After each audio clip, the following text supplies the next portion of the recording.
Olá, amigos do Notícias Agrícolas. Estamos de volta com mais um boletim de mercado. A gente vai analisar o que anda acontecendo aí com o mercado do boi e principalmente comparar o que anda acontecendo no mercado do boi e das demais proteínas. O nosso convidado hoje é o meu amigo Tiago Bernardino de Carvalho, pesquisador lá do CPEA. Está aqui já o Tiago no telão com a gente. Seja bem-vindo, viu, Tiago? Obrigado pela participação conosco aqui no Notícias Agrícolas. A gente já está em plena segunda quinzena do mês e existia uma preocupação de saber se a demanda interna, ou se pelo menos a tradicional, né, o tradicional recuo da demanda interna poderia implicar numa redução dos preços da carne. A gente viu que no atacado a carne vem se mantendo bravamente, né, Tiago? O que justifica isso, Tiago? Boa tarde, Alexander. Boa tarde, amigos, né, Notícias Agrícolas. Obrigado mais uma vez pelo espaço, para a gente poder bater esse bate-papo aqui com todo mundo, né, sobre o mercado, cadeias, etc.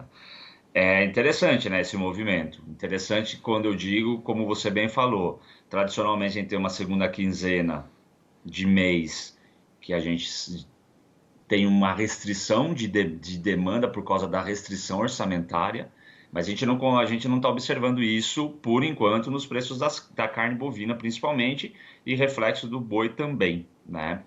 A gente tem um boi aí em patamares altos, atingiram recordes nominais semana passada, mantendo-se firmes também, e a carne bovina vem junto.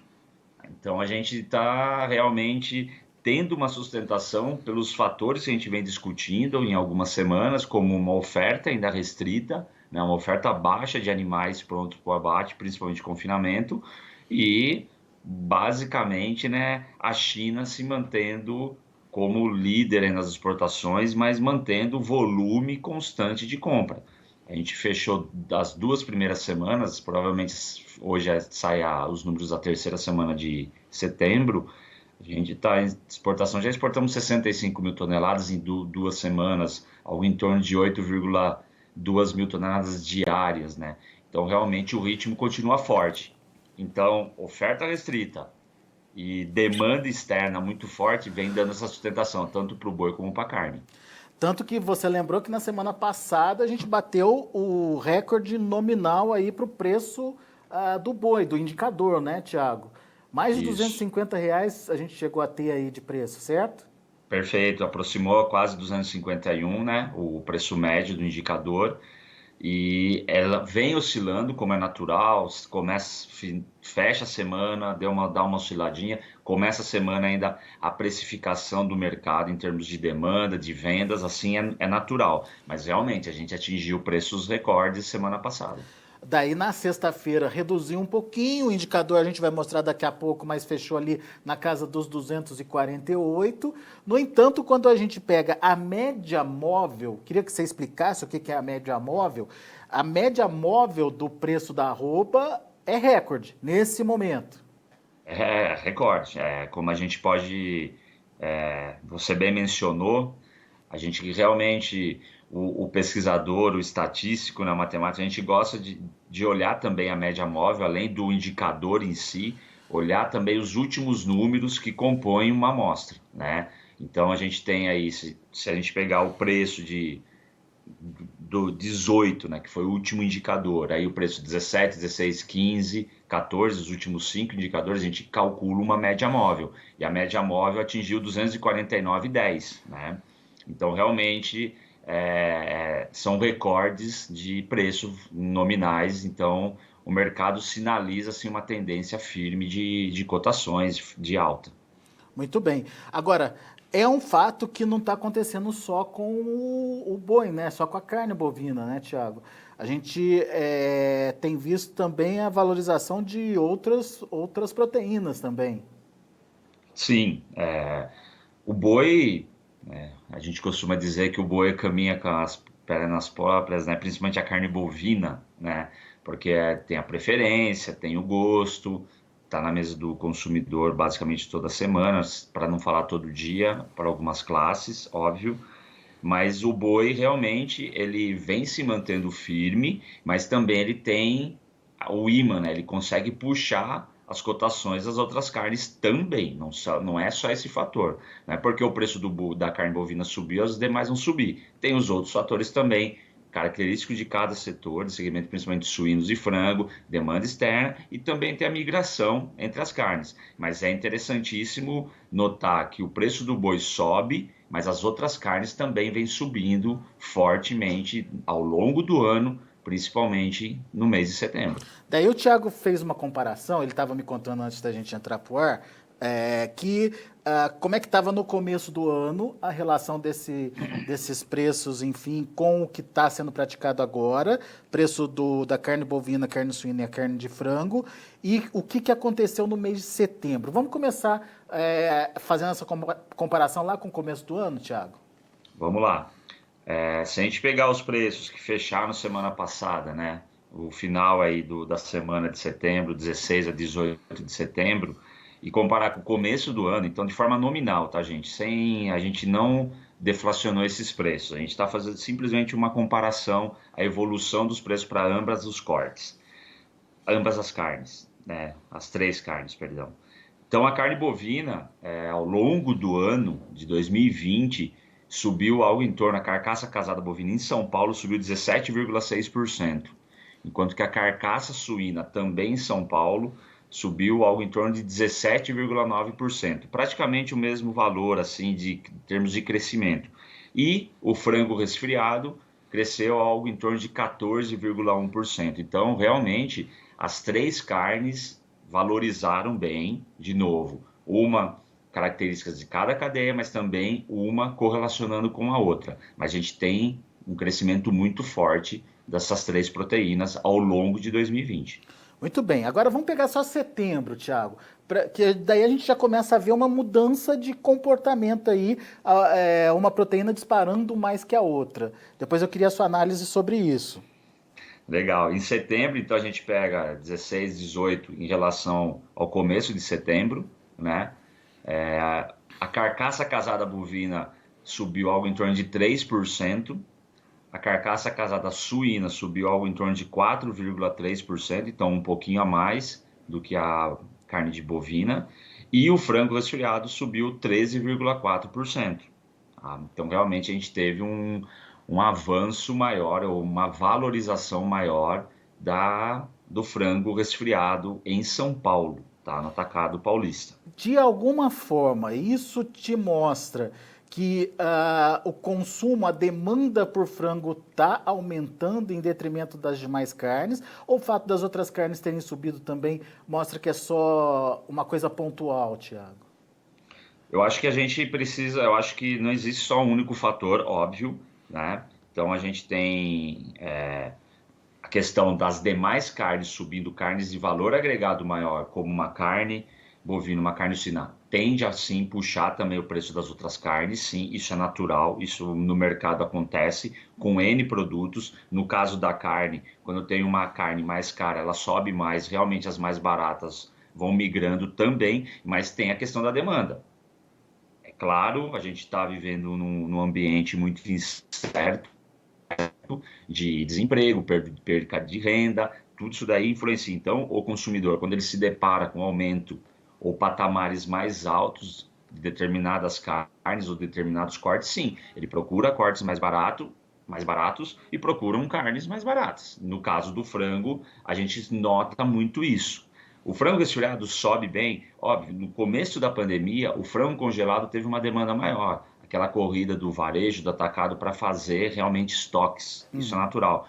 Mas o frango resfriado teve uma perca, mas como a gente falou, analisando simplesmente setembro, quando a gente já tem um reflexo, né, ou podemos dizer, de tudo que aconteceu na pandemia, de toda a ajuda do governo ou não, mas os preços se mantendo firmes da carne bovina e suína, realmente o frango, ele traduz uma demanda por uma proteína mais barata.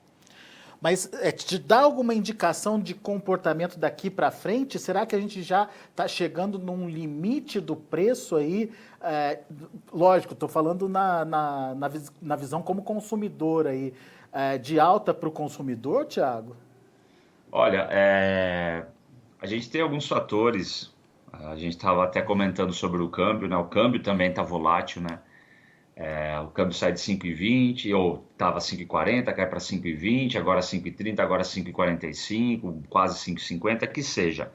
Então, é um fator que também atrai para as exportações. Por que eu estou falando isso? Se a gente exporta mais carne bovina, se a gente exporta mais carne suína, se a gente mantém o ritmo forte de exportação de frango, como sempre mantivemos, realmente isso tende a puxar o preço. Aí, infelizmente, o brasileiro ele reduz demanda. Agora, pensando numa valorização do real, você tendo um mercado doméstico mais ativo no sentido de formar preço realmente, aí o preço das carnes realmente subiu e isso assusta o consumidor. Isso é natural, de consumo. Então pode ter essa acomodação, essa troca. Falar que a gente chegou no limite, já que talvez a curva comece a ser descendente, que seja. Isso daí vai depender de N outros fatores, Né? né? Mas o consumo em si é natural, o consumidor, principalmente final do mês, ainda a gente está falando de setembro, mas principalmente chegando num período do ano onde que muita gente, há um ano atrás eu tinha o 13º, tem gente que não tem mais 13º. Mas tem ajuda do governo, tudo bem, era 600, agora 300. E reduziu o montante de pessoas que vai receber esse auxílio. Então, tem vários ingredientes para realmente falar se a gente vai conseguir manter esse preço ou realmente vai cair. Mas o cenário é por busca de proteína barata. É. Entre a carne bovina, traseiro, dianteiro, isso é natural, mas também eu vou começar a buscar cortes mais baratos de outras proteínas. E você lembrou bem essa questão do dólar, né? 5,45 está subindo hoje, 1,4% de alta aí, mas precisa ver se é uma tendência e se de fato isso vai se consolidar daqui para frente. Se isso acontecer, pode ser que a exportação fique mais competitiva e aquele esquema de enxugar a oferta do mercado interno se amplifique, enfim, tenha menos carne disponível e, consequentemente, mantenha o preço elevado no mercado interno. Só que isso a gente precisa ver o que vai acontecer, né? Perfeito. Pode ser que o dólar seja só uma alta pontual hoje. Aliás, Exato. volatilidade é com dólar mesmo, né? Volatilidade é com a nossa economia e com a nossa política. Então, é uma coisa que sai da alçada, vamos pensar, de um pecuarista, até mesmo de uma indústria, tá? Eles podem travar câmbio, o boi, que seja, existem mecanismos de seguro, ok, mas realmente sai do dia a dia, do nosso dia a dia. Uma decisão política ou uma decisão econômica realmente influencia o câmbio, como for manter juros, daí o dólar sobe, porque a expectativa é de ter inflação, então vai ficar um ambiente. Então, são todos esses movimentos que vão influenciando o nosso dia a dia, no caso que você bem mencionou, o dólar. Então, o câmbio ele pode ser também um fator que aumente mais nossas exportações, reduza nossas exportações, assim por diante. Então, a gente precisa ficar atento, mas a gente não acaba não conseguindo controlar, não.